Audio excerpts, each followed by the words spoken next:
చివరిగా చెప్తున్నాను ఈ మాట. గతించిన గతాన్ని గురించి పదే పదే అనుకొని కొంతమంది అక్కడే కూర్చుంటారు. దేవుడు అంటున్నాడు, విశ్వాసం ఉందా? ఉందయ్యా.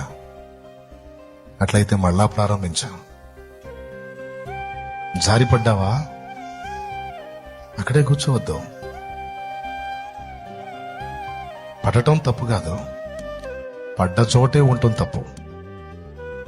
పడటం తప్పు కాదు, అడుగు జారింది పడ్డావు, ఎటుగుడి పడ్డాను కదా ఇంక అక్కడే ఉందామని కూర్చున్నావు చూడు, అది తప్పు. ఓడిపోవటం తప్పు కాదు, ఓటమిలోనే కూర్చుండిపోయావు చూడు, మళ్ళా గెలుపు కోసం ప్రయత్నించకుండా, అది తప్పు. లే, మళ్ళీ పోరాటం ప్రారంభించావు.